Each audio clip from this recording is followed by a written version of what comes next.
Welcome to the Cove Podcast, your stop for PME on the go.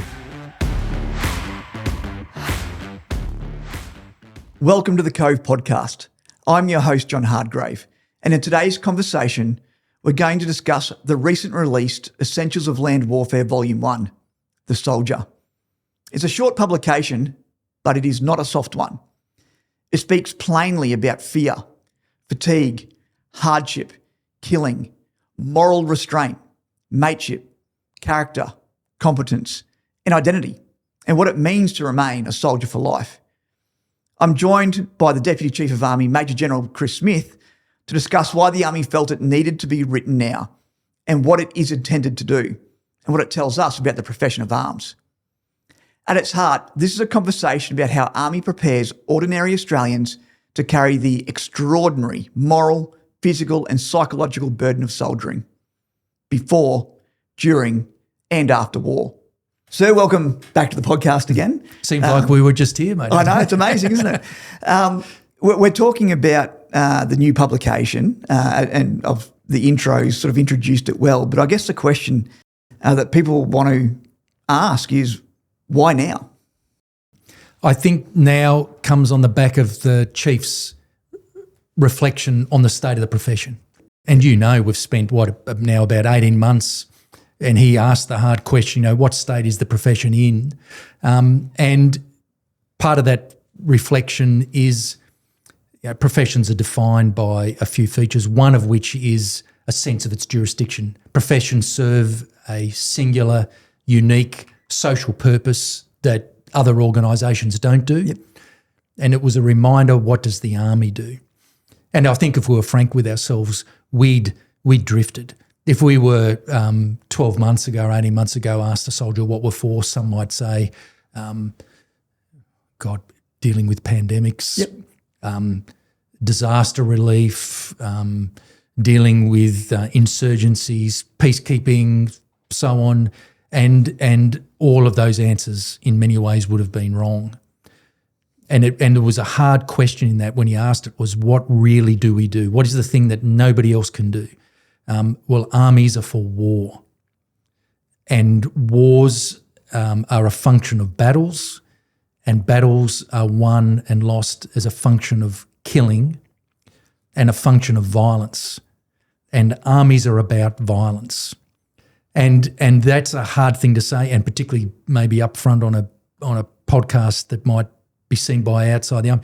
But there's a truth to it, and there's an integrity to that idea. And there was a sense that we hadn't really spoken honestly and directly about that for a long time.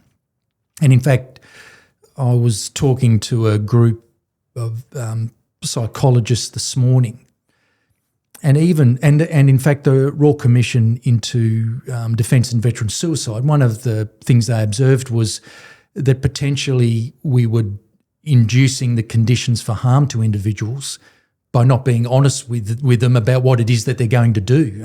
Yep. I think this came from some testimony from soldiers that come back from war. And of course, and this is, I'm utterly a layman, psychologists will look at this and say this guy's got no idea. But if I understand rightly, there is a protection that comes from at least some awareness of what it is that you might be about to go into. So if you go into battle for the first time, and the horror of it, the smells of it, the fact that you might have to kill, to see somebody seriously maimed and wounded, to see their leg blown off, and to not have considered the possibility that before you go into it, your vulnerability to being a psychological casualty is increased markedly.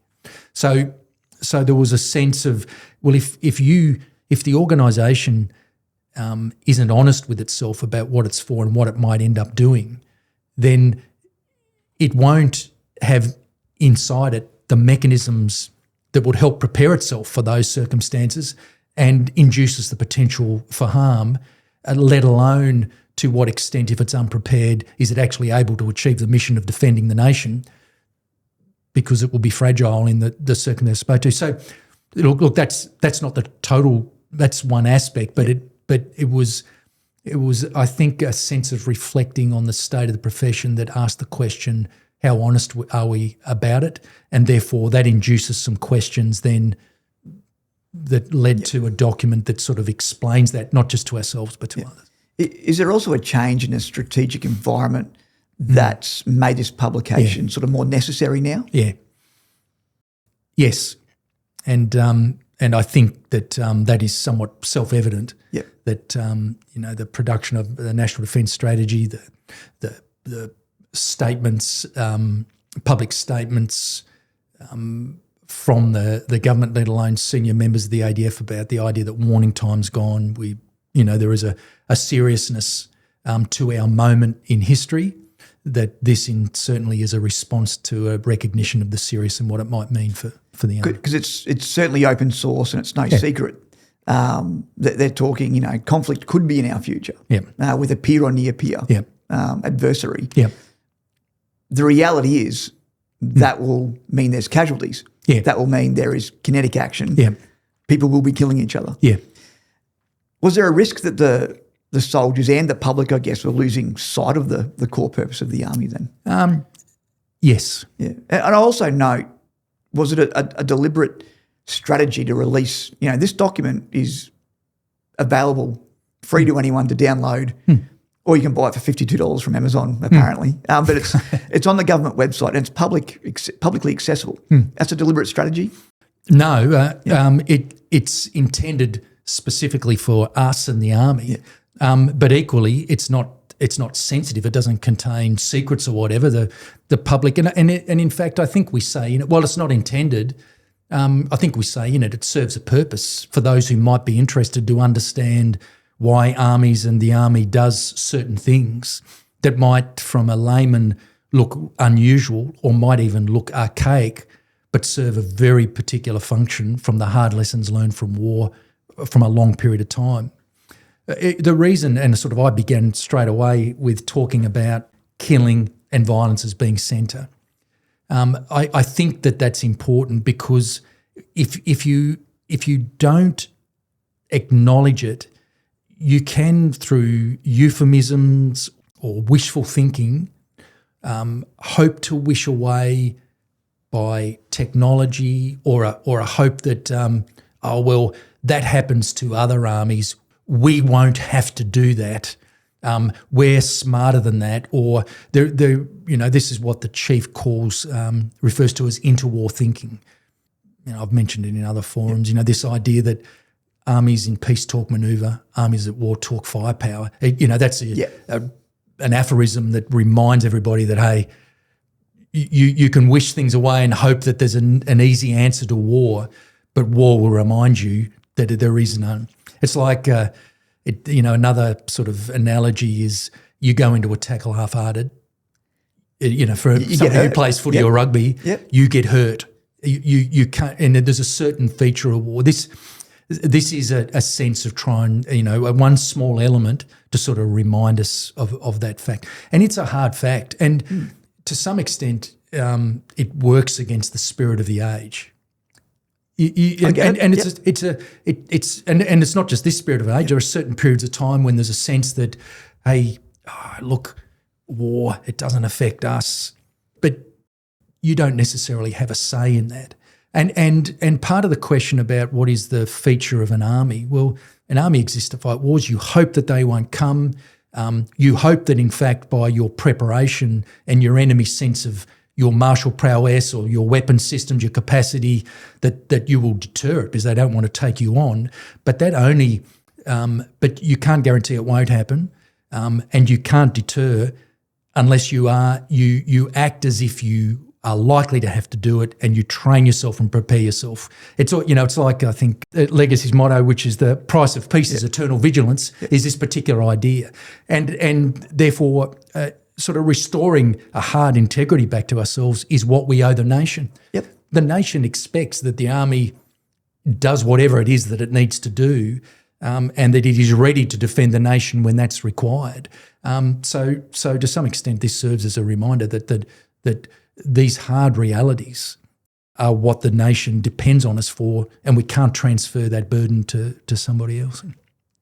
Do you think that it's been a case of, we've been lucky as a country, and we are incredibly lucky that we haven't had a war fought on our border for a long time, since 1942. They lose sight of that role because they're not put in a position where they've needed to rely on an army. Even through the wars that we have been involved with, it's all been somewhere else. Oh, true. It's been beyond the horizon. True. That's true. But that's true of all countries. Yep. And in fact, if you look at, you take World War I on the Western Front, it was horrific. Millions died. At the back end of it, there was this the process for a peace, and then through the 1920s, there were a whole range of international agreements limiting numbers of battleships, the size of ships, through to size of militaries, agreements that countries would never go to war with each other. That was a consequence of the horror and the cost of that war. By the time, 10 years later, so what? 10 years later from some of those peace agreements, but back at it. So by 1939, and to some extent, national memories don't last very long. Yep. And some of that less was than a generation. Oh yeah, easily. Yep. So I don't think it's a particularly Australian problem. And of course, the longer war goes for, forgive me, I'm trying to think. There's a couple of authors that have written about this. This tendency for nations, how quickly they lose sight of the cost and so on of war, and therefore it explains why they tend then so easily to end up finding themselves in war. And part of it is this sense that, things have changed, and the aggressors particularly think that I can attack and win this decisively and quickly, which tends to always prove false. Russia. Yeah, exactly. So I think that is true, but it's true for all nations. The publication calls out really explicitly killing. It is a nature of a soldier as a function of war that this has to occur. There's no replacement for as much technology as there needs to be. There needs to be still boots on the ground to take that ground. You've talked, but the book talks to the soldier versus the warrior. And I thought that was a really interesting euphemism as to what the difference is between a soldier and a warrior and identity, because you're a soldier for life. You will take that ethos with you. Perhaps it's worth talking through how the book explains that warrior versus soldier identity. Violence and killing is what we're about. Unfortunately for armies in particular, that killing happens at intimate ranges. I think you could make a reasonable case, at least since the end of the age of sail, that navies kill at remote distances, and those distances have grown as a function of technology. Air forces kill from a cockpit. If there's any killing going on in cyberspace, it is certainly very indirect, and in space, but soldiers actually meet their enemy. They've got to look them in the face, and they kill them at intimate distance. So there's a particular feature to land warfare that we're talking about. And I've given an earlier podcast talking about warrior. Trying to address the idea of why had the word become suddenly forbidden and the term warrior culture taken on a particular meaning. I did that podcast, decided to recover the idea of warrior and say it's not a forbidden word, but to address this particular point. All soldiers are warriors, but not all warriors are soldiers. Right. And the big difference is a soldier fights for a purpose and a soldier is subordinate to a particular, in our case, to a government, and a soldier willingly gives unlimited liability, i.e. at the directions of the government through its officers, will give their life for the sake of the particular policy object that you're fighting for. That is a big difference because the implication there is that there is a certain discipline that comes with being a soldier. You can't go rogue, and there are certain features of conduct that you're subject to the expectations of the nation. And all nations vary; they have particular culture. But for us, there is a certain expectation from our nation that those who kill in the name of and behalf of that nation do so in a certain way. And that is completely appropriate and so on. So that what that tries to do there is to say, is to make that connection. I think the second point you sort of went to, which is slightly different, is addressing a concern we have out of the Royal Commission of Defence and Veteran Suicide. And that's not, this document really is far more general than that, but there was a sense that we feared that a loss of belonging, a loss of identity and purpose when somebody transitions out of the army makes that transition difficult, and it can cause psychological harm, or people struggle with it. And in fact, it's no different to, I think, what most people would understand. Some elite sportsmen struggle with this. They lose that identity and meaning and struggle. There was even a report into how Victorian state parliamentarians fare after they leave. They might have lost an election. All of that meaning and importance, purpose goes. How do they? And they discovered that they fare very badly. So it's not a particular, but we recognise that we. And I think the Royal Commission, there's a paragraph in there that says things that might be protective in service might be causal afterwards. Yep. And a strong sense of identity, a strong sense of belonging and meaning. Platoons, companies, squadrons are tight, and we promote that. And in fact, creating that tight bond serves as a protective measure and is good for fighting. You want soldiers to fight for each other. Yep. But when you leave, if we're reckless to the consequence of it, it can be harmful. Yeah. So we went through a lot of thinking, and this is one small aspect of addressing that particular harm that we cause. While well intended, every vice is a virtue overdone. Is to say, look, how can we help an individual continue to find identity and meaning afterwards and make it easier? And we thought that, look, this idea that, hey, once you're a soldier, you're always a soldier. You're a soldier for life. And a soldier, the essence of a soldier is that you give of yourself for the sake of the others. And soldiers are willing to give their lives for a bigger purpose, the defence of the nation, looking after a mate. That idea you can take in for the rest of your life. And you can do that as a service to, and many do, back to veterans. Yep. You can do it as a local contribution. Yep. But you can draw back on the army, and you can treat the army as if the army is your home forever, and see if you can draw. Now, I don't know whether that, to the extent that is helpful or works, but we think it does. And it's and even if it's not doesn't have such a great material consequence, it's still a worthy point to make. Is Correct. That you are what you derive from the army, you can carry with you for the rest of your life. I think that's the important message. Because the language is quite confronting, and one of the pieces I enjoyed in the publication was drawing on the first-hand experiences that are put in there to provide context about some of the things that occur in war, all the way from the First World War through to Vietnam and Afghanistan. Yeah. They're confronting for a reason. Yeah.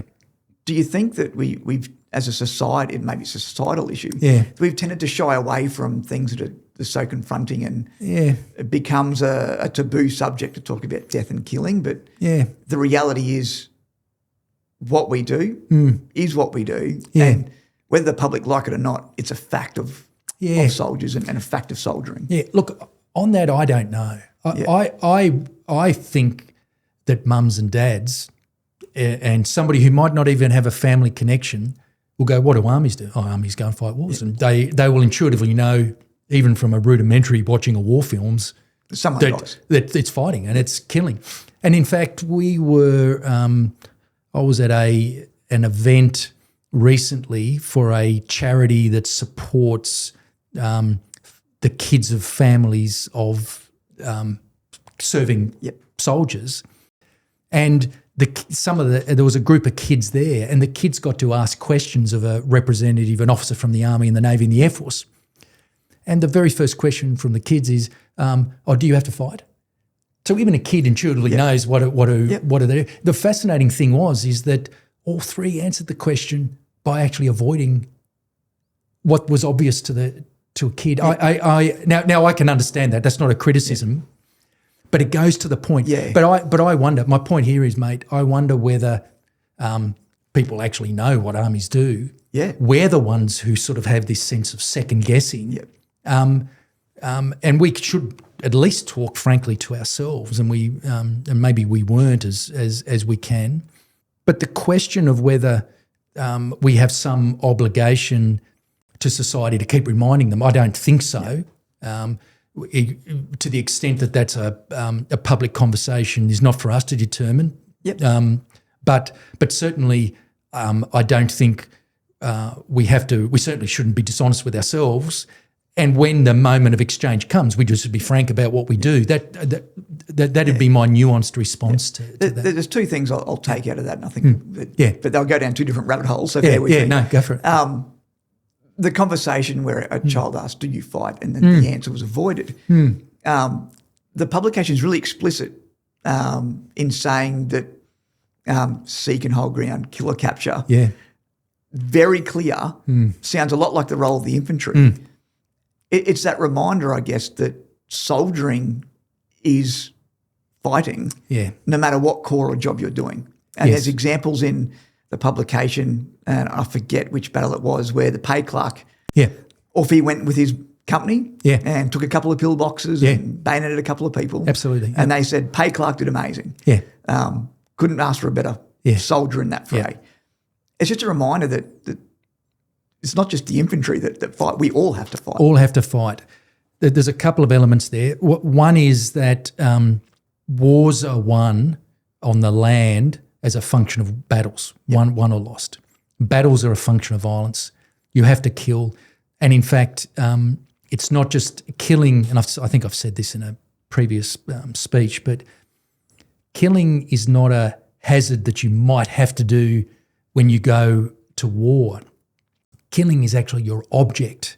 And this is a decisive nuance because if you recognise that, then you're not addressing it as something to be mitigated. You address it more front on as your purpose, and you expose yourself to it. And then you start to remind yourself that you have to work out ways to do it. And most human beings find it hard to kill. So there is a psychology with it which we ought to deliberately prepare people for. Yeah.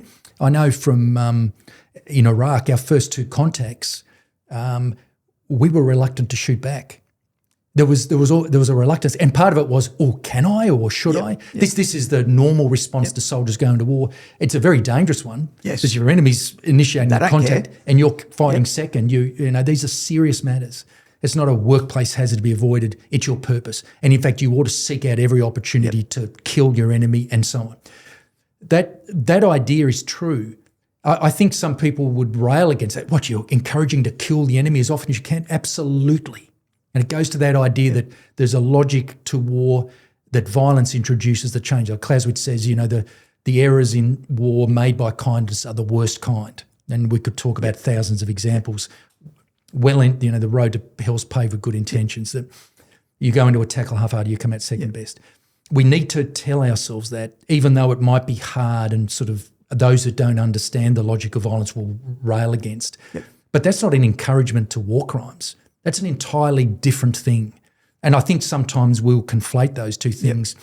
And we need to be careful we don't, because killing and killing rightly is your obligation. And lawful. Yeah, and not to be avoided. And you introduce risk to your own mates if you don't do it. But equally, there's a big gap between doing that and then killing people in your custody or carrying out any of the range of things that are war crimes, and things that fit within the laws of armed conflict, are as much to protect the individual from reasonable mistakes in the moment of battle as they are about addressing people that act outside. So we need to be honest with it. We need to treat it directly. The public have an expectation, as you said, that if we're conducting a war on their behalf, we're doing it lawfully. Yeah, of course. And that's that soldier piece where it's discipline. Yeah, absolutely. Yeah. Going down the other side of the rabbit hole, we talked about the obligation. Now, is it our obligation to remind the public of our job? And I agree, probably not. Yeah. But what we've seen, and especially we saw it through COVID and disasters,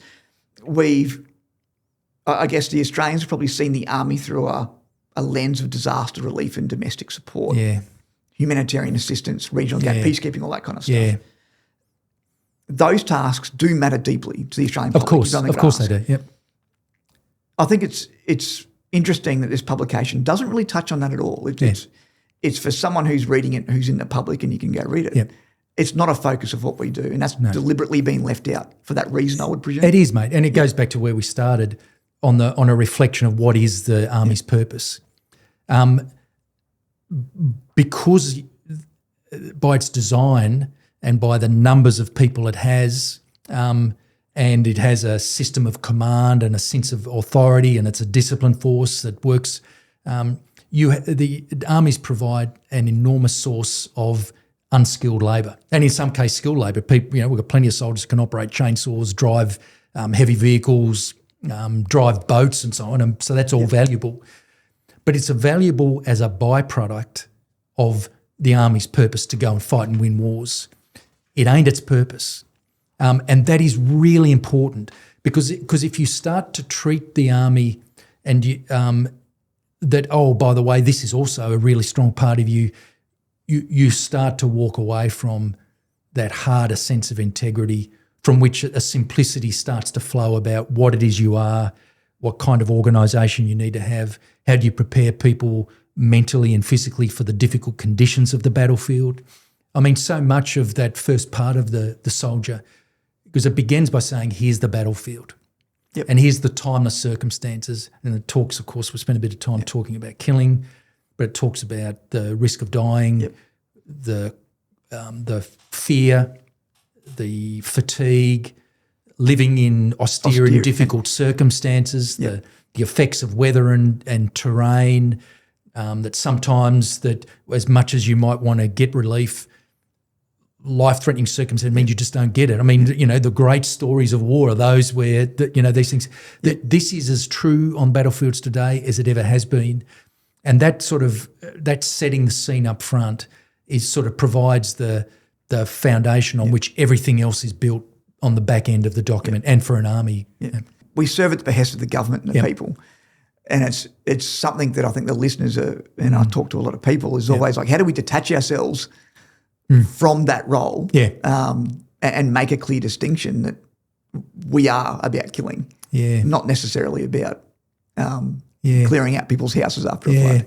And I guess that's not a job for you and me. It's a political decision. But interestingly, I think it goes back to where we were, though. I imagine the public expects and loves it when soldiers turn up and help them. Of course they do. And soldiers will love to do it, and the response they get back, that's all. But you can do that, and you can hold that idea in your mind without having to deal with it directly and turn yourself into an aid humanitarian organisation. But when you're directed by the government to go and do it, you go and do it. That's right. And you do it, you love it, you give your whole heart to it. But when you're out of that, you're preparing for what is the nation really depends on you, because you can always find others to do that. Nobody else is going to go and fight your land battles. Right. Nobody else. Yeah. It's one of those pieces when I look through my career as well, and going through the schools, and there's one of the ones that stuck with me is there's always right now there's someone training to kill you somewhere, and they're training very hard. Yeah. And having that renter of like, I've got to out-train that guy. Yeah, exactly. You move to the ethos of train hard, fight easy. Yeah. So in that context, I'm posing this question on the consideration that broader public are listening to this, not just a learned army audience, but we train people to kill. Yeah. How do we train people to kill? Yeah. For example, build aggression without cruelty, build confidence without arrogance. Yeah. It's a cultural piece. Yeah. How do you train culture? So if you understand war and you understand it is that battle, particularly on land, is violence, and it is a brutal violence. The modern weapons will blow limbs off, cut bodies in half. You have to expect that potentially of yourself and others, but also you have to do it to others. This is hard. it requires a particular psychological frame. So part of the answer is psychological preparation. And I won't go into it here, but we are going through a whole process now of working out, do we prepare soldiers adequately for the battlefield? And asking some hard questions, did we prepare them adequately for past battlefields? And asking the question, having experienced the horror of the battlefield, how do you prepare somebody with the right thinking process, having experienced it, think rightly about it, rather than become a victim of it, grow from it and reflect backwards? So that's one aspect. The other one is to recognise that the age-old story that war is corrupting. So Thucydides and the Peloponnesian Wars, dare I mention, but his story was to paint the picture of how war corrupted Athens. And so war corrupts armies and it corrupts nations. The nations that are involved in them, there's a relationship between it, and it corrupts individuals and it corrupts units at war. It sort of brings us back. If you don't recognise that war is violence and you're not willing to address its consequence, you won't actually answer these questions, and then you go naively into war. And there are, in our recent history, examples of the potential for throwing soldiers back into the same fray over and over, somewhat careless to the consequence of its corruption. That's something that professionals ought to know. And then there are certain things that armies do that might look unusual to somebody whose business isn't violence. That work against that corrupting nature. So that's the other thing, and then making sure you reintroduce those. And that, to be frank, goes back to old-fashioned matters of discipline and routine, and setting up the routines and mindset before war corrupts, so that you've got a buffer, knowing that it will necessarily corrupt. Discipline degrades in war, it doesn't improve, and it takes a big effort to restore it, as armies have done in the past. So that's part of the hard challenge. And within that is a whole bunch of cultural factors that lead. I mean, one of the cultural factors that you want to induce in an army is a sense of the individuals that they're willing to fight for each other and die for each other. And that requires a close bond. I mean, there's reasons that armies through history have tend to want to recruit people from the same village, the same town, because if you induce people that know each other, there's a natural tendency to want to fight for each other. England and Britain had old regiments of towns. Oh, that's right. And even the 1st and 2nd AIF drew their battalions from the same states to do the same thing. So there is that, but there has to be a recognition that while that is well intended for war, it can have adverse consequences for other things. And I think we talk about it in the soldier. We say, hey, a tightness of a group is good and you want it, and you want a tight identity and bond. But every vice is a virtue overplayed. That can quickly tip over into a us versus them, and then that can become a sense of victimhood. Oh, everybody's against us. Let's close up, and then you lose a loyalty to the direction of your superiors. You can lose a loyalty to the direction of the government, and that, of course, is part of the slippery slope that leads into doing war crimes. Because if you get a self-protective sense, and this was certainly the case for My Lai, the massacre in Vietnam, that's sort of well known, is that hey, our lives are more important than anybody's, and we're going to protect ourselves at all costs, and that's. But you can't confront that hard reality of war if you're not willing to confront this is the consequence of violence. And maybe we weren't having those discussions. But this is really important because in a response to trying to diminish those bad cultural behaviours, the risk is that you introduce a practice that actually also kills off the goodness of that tightness of the team, willingness to fight for each other and so on. That would be catastrophic. The great challenge for generals and officers and non-commissioned officers and so on is actually the real hard leadership challenge is how do you get that balance right?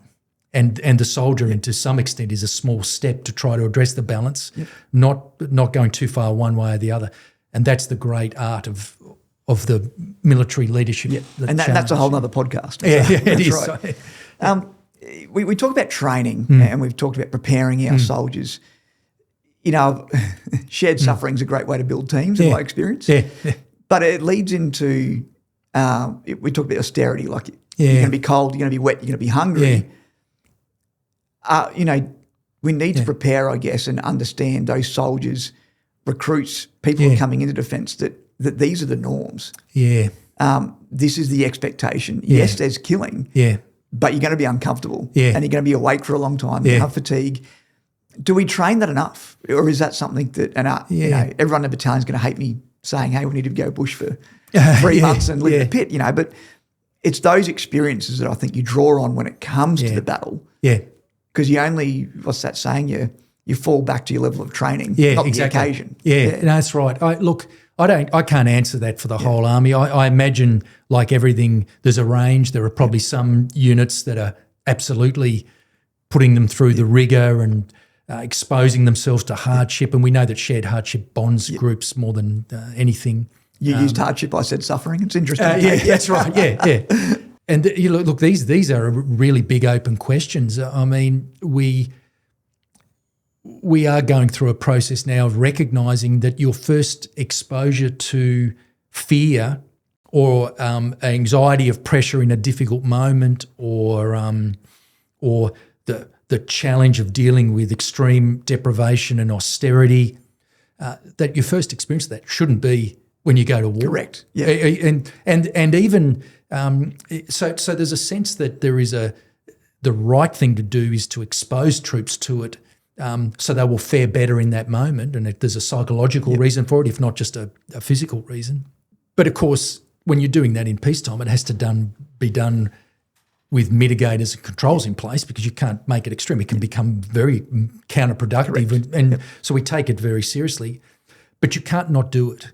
I mean, you could eliminate any risk associated with, and you could be very popular as a commander by not, you know, by not even going field. You're not doing the right thing. You could make everybody comfortable. But, you know, that's the old saying, that's soda fountain morale. This is it's a fake and it's a fragile, and all you're doing is creating a unit that if you send it into hardship, you're doing struggle. The wrong thing by them. Yeah. And this sort of derives, and you're sort of drawing it out there, is that, like so many things, a bit of tough love is a good thing. Yep. And I know that, I imagine some people will hear that idea, and but there is a truth to it. Particularly when you read The Soldier and you read, hey, this is what the battlefield's like, even for those far removed from the fight. And these days you're not removed from the fight. And we spoke, I think maybe it was on a different podcast, we spoke about modern tactics, infiltration.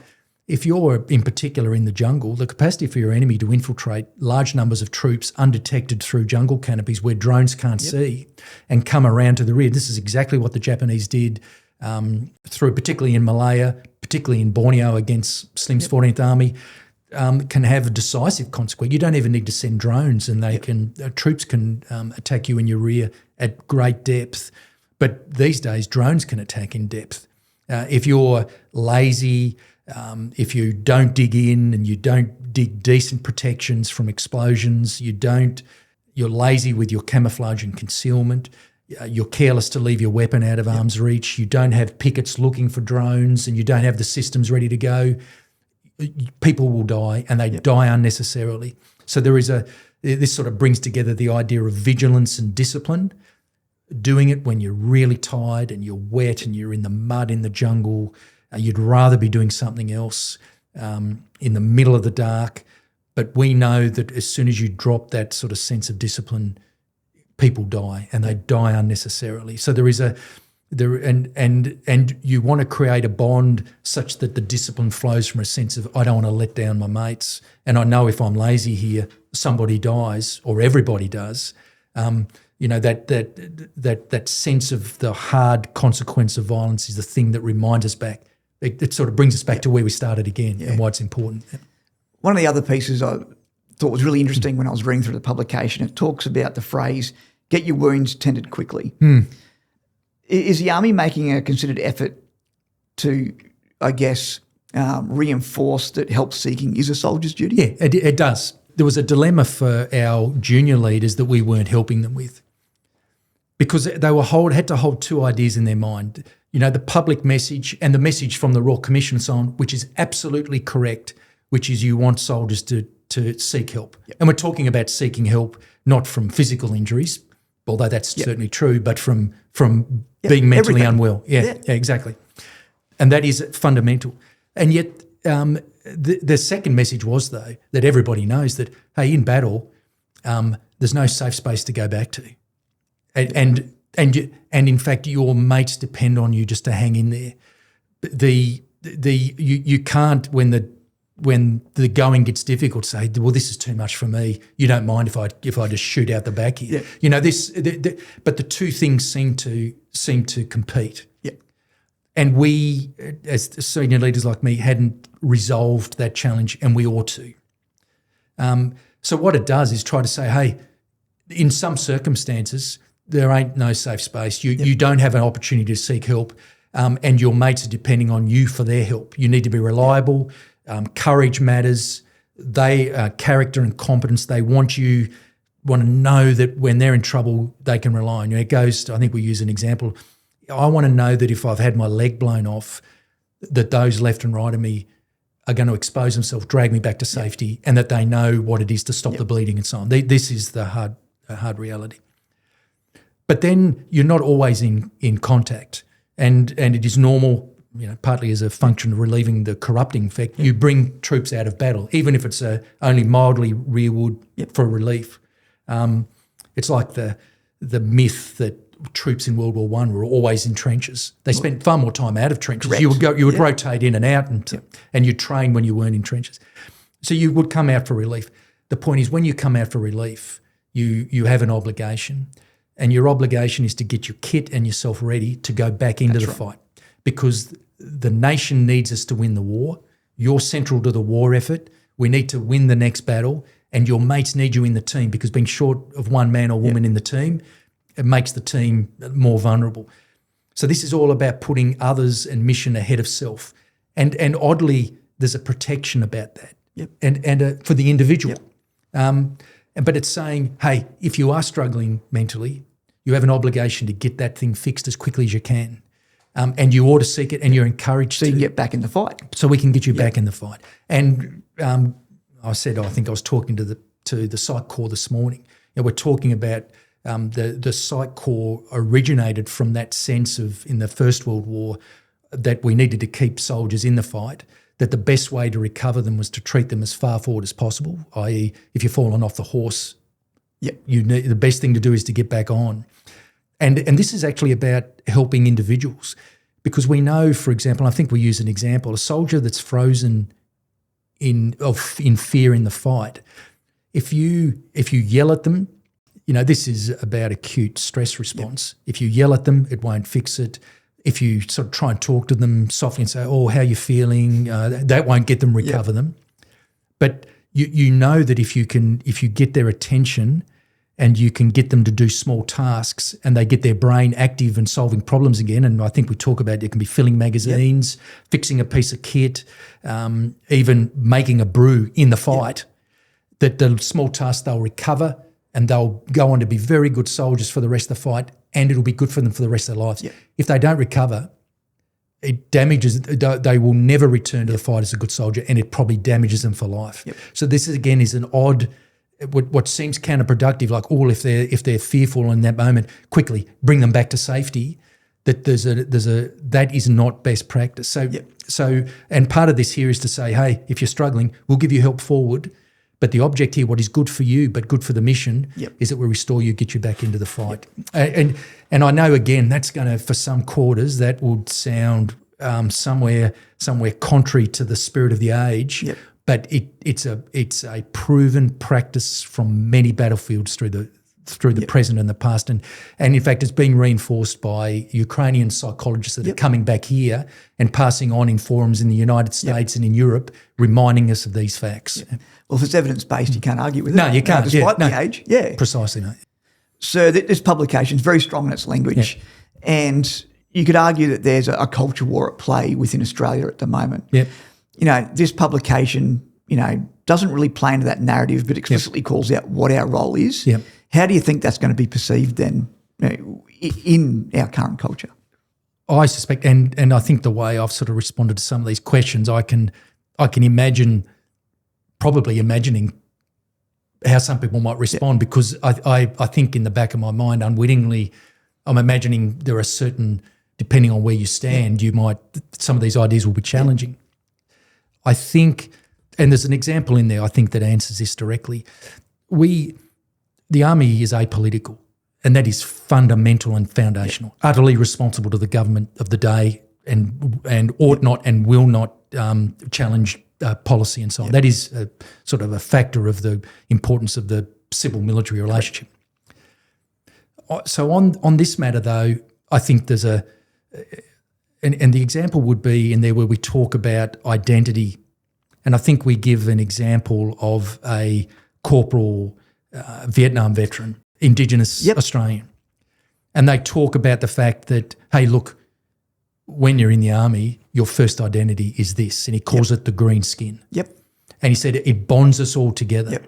And it sort of takes away that, because if you all identify and your purpose is to the same cause, and you're all out for each other in the same way, those things ought not matter. Yep. And I think we in there use, by tying everything back to the battlefield, there's a certain sort of moment that reminds us, the soldier, of what's important. And we know, those of us, and you, for example, who have been, in that moment of life-threatening danger, nobody at that moment is thinking about skin colour, Correct. Yep. gender, politics or ideology. You care only about the competence and the character of the men and women left and right.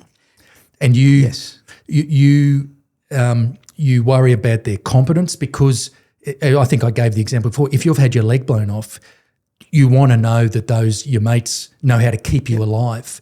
Or if you have to make a bound to throw the grenade into the bunker, that those that are providing the fire support that are suppressing that are willing to can shoot straight. I mean, competence is fundamental in that moment, and you care about character. 100%. And then character is the far more important one. Yep. You want to know that you've got there's a loyalty and a reliability of those left and right. So when you do have to make the bound, and your safety is dependent on the suppressive fire of the two firing the rifles left and right, that they're willing to expose themselves to fire themselves to support your move. So courage, loyalty, integrity, reliability, and all things developed in training by exposing to hardship to see whether people actually have it, or to through hardship and practice strengthen those matters of strength of character. Character and competence are everything. And in 100%. That moment of danger, when lives are being lost and lives are at risk, all of that, there's sort of a clarity in it. Hey, all of that other stuff doesn't matter. I was going to say, it's actually incredibly freeing. Exactly. Because the Army's a great equaliser. You are judged on character. Precisely. And competence. Yep. And the other thing here is the battlefield is the great equaliser. Yep. The battlefield will kill you, and it doesn't distinguish and care what particular identity you think you might hold, or what skin colour. Yep. It is careless to that. And I think we say in there, therefore, on the back of that factor of the battlefield, that the Army has no tolerance for bigotry or intolerance or any of that, because that profoundly works against that principle. But equally, the Army has no tolerance for giving any special privilege or any advantage to anybody claiming an identity outside the green skin. And I think both of those are profoundly important, and it derives that clarity, and that sort of comes from a sense of what it is that we're intended to do. And I can tell, I've spoken about this point to a lot of audiences, and you could imagine that from the diverse range of people, the response is yes. Agree. And it's not intended for that purpose. In fact, it's just a sense of a reality of what it is to be an army when you remind yourself violence is present. But it sort of serves that purpose. Yeah, 100% agree. So as we come to the end of the podcast, I guess it's your opportunity to provide any last sage comments around the publication or the intent around it? Yeah. Look, the only point we didn't mention is that the last part there that talks about a soldier's fraternity.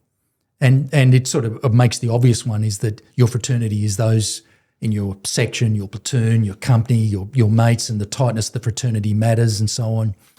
But we make a deliberate point there to say that fraternity extends beyond that. Yep. And that maybe as an army we've not been conscious of this. And I can tell you that the Chief Simon Stewart, he has deliberately made this a point that our families extend to our families. Yep.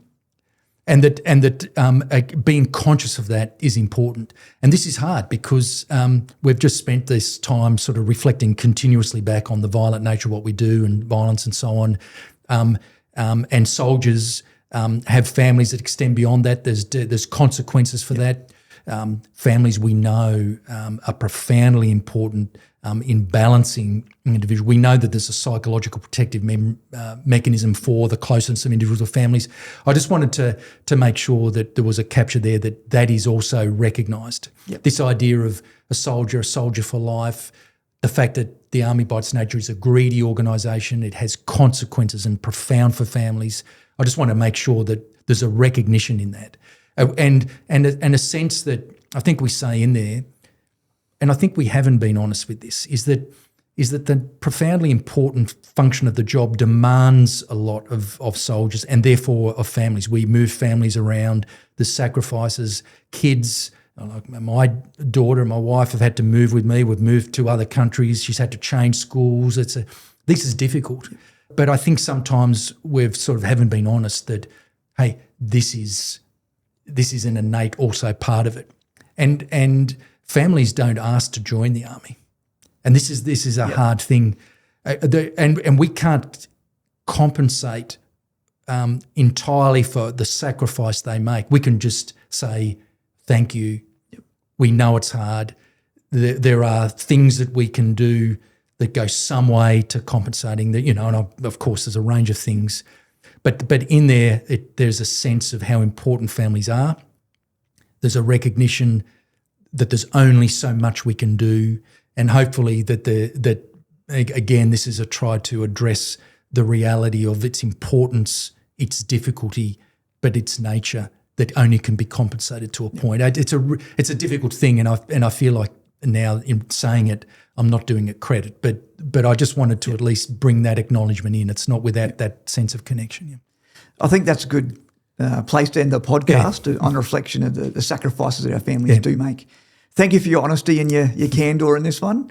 And for the listeners, until next time, this is The Cove. Thanks for listening to the Cove Podcast. Explore our channel for more great audio PME content. Also, visit us at cove.army.gov.au for hundreds of additional resources. The Cove, the learning home of the Australian profession of arms.